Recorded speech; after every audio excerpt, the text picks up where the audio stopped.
नमामि सदाशिवलिङ्गं कनकमहामणिभूषितलिङ्गं गणपतिवेष्टितशोभितलिङ्गं दक्षसुयज्ञविनाशनलिङ्गं तत्प्रणमामि सदाशिवलिङ्गं कुङ्कुमचन्दनलेपितलिङ्गं पङ्कजहारशुशोभितलिङ्गं सञ्चितपापविनाशनलिङ्गं तत्प्रणमामि सदाशिवलिङ्गं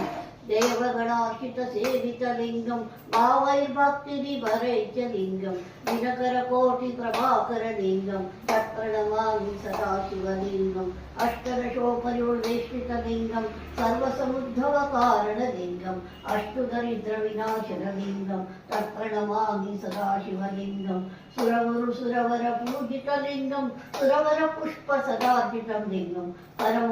परमात्मकं लिङ्गं तत्प्रणमामि सदाशिवलिङ्गम्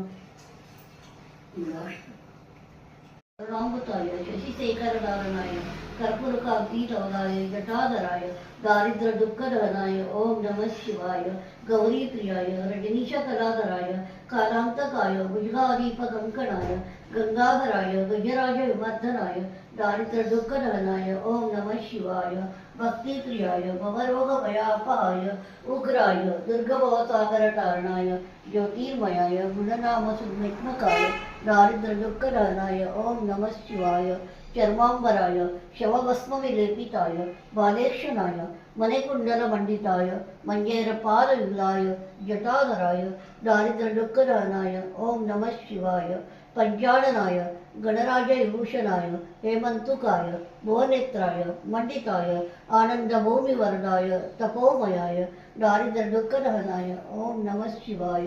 भानुप्रियाय भवसागरतारणाय कालान्तकाय कमलासनापूजिताय नेत्रेत्रयाय शुभलक्षणलक्षिताय दारिद्र्यदुःखदहनाय ओं नमः शिवाय रामप्रियाय रटनाथवरप्रदाय नागप्रियाय नरकार्णवतारणाय पुण्यवरिदाय सुराच्युताय दारिद्र्यदुःखदहनाय ओं नमः शिवाय मुक्तेश्वराय फलदाय गणेश्वराय गीतप्रियाय विशम्भेश्वरवाहनाय मातङ्गचर्मवसनाय महेश्वराय दारिद्र्यदुःखदहनाय ओं नमः शिवाय।